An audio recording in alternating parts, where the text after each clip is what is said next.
As a dog returns to its vomit, so fools repeat their folly. Proverbs 26:11.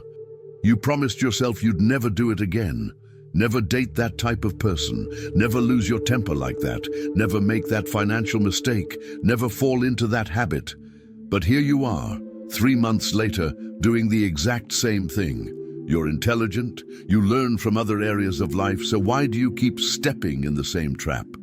Solomon discovered the hidden mechanism that keeps smart people stuck in stupid cycles, and it's probably operating in your life right now. Let me ask you something personal. What's the one pattern in your life that you keep promising to break but never do? Maybe it's choosing the wrong romantic partners. Maybe it's procrastinating on important decisions. Maybe it's saying yes when you should say no, or staying quiet when you should speak up. You know exactly what I'm talking about because there's that voice in your head right now saying, how does he know about that? Here's what Solomon understood that most people miss. You don't keep making the same mistakes because you're stupid. You keep making them because you're trying to solve the wrong problem. Think about the last time you repeated a mistake. What did you focus on changing? Probably the surface behavior, right? I won't do that again. I'll be more careful next time. I'll try harder. But Solomon saw deeper. He realized that repetitive mistakes aren't behavior problems, they're pattern problems. And patterns live much deeper than your conscious decisions. You've been treating the symptom instead of the disease. You've been trying to change your actions without changing your operating system. Here's what's really happening when you repeat the same mistakes. There's an invisible force running your life that Solomon called folly. But before you think this is just about being foolish, let me explain what folly actually means in practical terms. Folly is when you know the right thing to do, but you do the wrong thing anyway. It's when your knowledge doesn't translate into wisdom. It's when you understand something intellectually, but can't seem to apply it personally. You know you shouldn't check your phone first thing in the morning, but you do it anyway. You know you should have that difficult conversation, but you avoid it again. You know you deserve better treatment, but you accept less again. The gap between what you know and what you do, that's folly, and folly creates cycles. Think about your own life.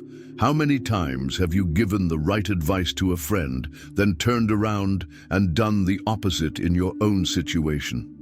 How many times have you seen clearly what someone else should do, but felt completely confused about your own similar situation?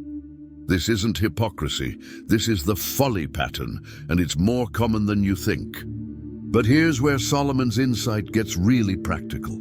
Solomon discovered that folly has a specific structure. It's not random. It follows predictable stages, and once you recognize the stages, you can interrupt the cycle. Stage 1, the trigger. Something happens that activates your old pattern. It might be stress, loneliness, excitement, fear, or even success. Your emotional state shifts and suddenly your wise thinking gets clouded. Stage 2, the justification. Your mind starts creating reasons why this time is different. Just this once. It's not that bad. I can handle it now. This situation is unique. The justification makes the wrong choice feel reasonable. Stage 3, the action. You do the thing you promised yourself you wouldn't do. In the moment, it might even feel right because you've convinced yourself this time is different. Stage 4, the consequence. Reality hits. The same result happens. You face the same pain, disappointment, or regret you've experienced before. Stage 5, the resolution. You promise yourself it will never happen again. You mean it sincerely. You genuinely believe this time you'll change. Then the cycle repeats. The problem isn't your willpower. The problem isn't your intelligence. The problem is that you're trying to break the cycle at stage 5 instead of stage 1. But Solomon found the exact place to interrupt this pattern. The breakthrough comes when you realize that most people try to change their behavior when they should be changing their environment. Solomon teaches that wisdom isn't just about making better choices. It's about creating conditions where better choices become automatic. Let me give you a personal example. Maybe you keep choosing romantic partners who are emotionally unavailable. You've promised yourself a dozen times to pick better, but every time you meet someone exciting who's giving you mixed signals, you convince yourself this time is different. The cycle isn't broken by promising to choose better. It's broken by identifying what emotional state makes you vulnerable to unavailable people, loneliness, excitement, validation needs, and then creating strategies for that state. Maybe that means not dating when you're feeling lonely. Maybe it means having accountability friends who can spot your patterns before you can. Maybe it means changing where and how you meet people. Or maybe you keep procrastinating on important projects. You've tried every productivity app, every motivational video, every deadline system, but you still wait until the last minute and create unnecessary stress. The cycle isn't broken by better time management. It's broken by identifying what makes procrastination feel safer than action. Fear of failure, perfectionism, overwhelm, and then addressing that root cause. The pattern changes when you change the conditions that create the pattern. But there's something even deeper that Solomon discovered about why people stay stuck. Solomon teaches that some people become addicted to their own folly. Not addicted to the consequences, addicted to the familiarity of the cycle itself. This might sound crazy, but think about it. Your repeated mistakes, as painful as they are also predictable. You know how the story goes. You know what to expect. And for many people, painful familiarity feels safer than uncertain growth. You stay in jobs that drain you because you know how to handle that frustration. You choose partners who disappoint you because you know how to manage that pain. You make financial mistakes because you know how to deal with money stress. The known pain feels more manageable than the unknown possibility. This is what Solomon meant when he compared folly to a dog returning to its vomit. It's not that the dog enjoys vomit, it's that the dog finds something familiar in its own waste. Your repeated mistakes might be serving a purpose you haven't recognized. Maybe they keep you from having to take bigger risks. Maybe they give you reasons to stay small. Maybe they protect you from having to live up to your potential. Until you identify what your folly is protecting you from, you'll keep returning to it. But here's how Solomon teaches you to break free permanently. Solomon's method for breaking cycles has 3 parts: pattern recognition, root disruption, and system installation. Pattern recognition. Get brutally honest about your actual patterns, not your intended patterns. Track when you make the mistake, what triggered it, what you were feeling, what you told yourself to justify it. Most people skip this step because they think they already know their patterns. But you probably know your story about your patterns, not your actual patterns. For 1 week, just observe without trying to change anything. When you catch yourself in the old pattern, don't judge it, just notice it. Interesting. There I go again. What was I feeling right before this? What did I tell myself to make this seem reasonable? Root disruption. Identify what need your mistake is actually meeting. Every repeated mistake is trying to solve a real problem. It's just using a broken solution. If you keep choosing wrong partners, what need are they meeting? Excitement, validation, escape from loneliness. If you keep procrastinating, what problem is it solving? Avoiding potential failure, maintaining perfectionist standards.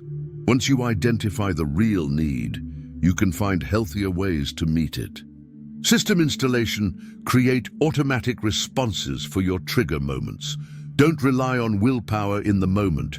Prepare your response in advance.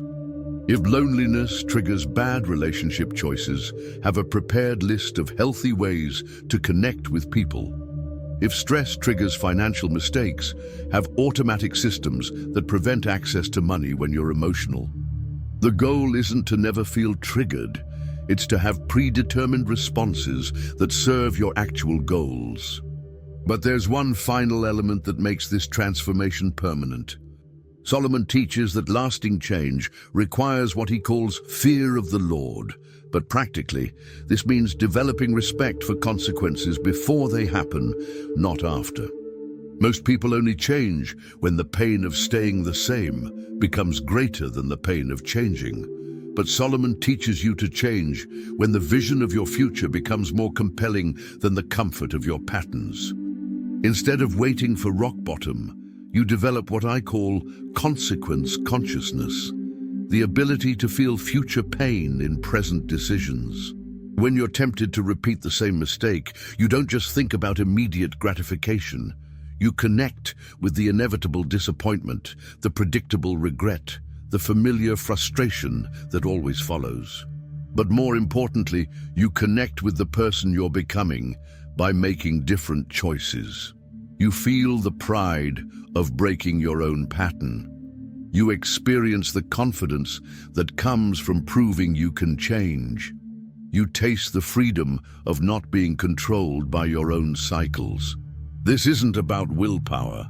It's about making the future consequences more real than the present temptation.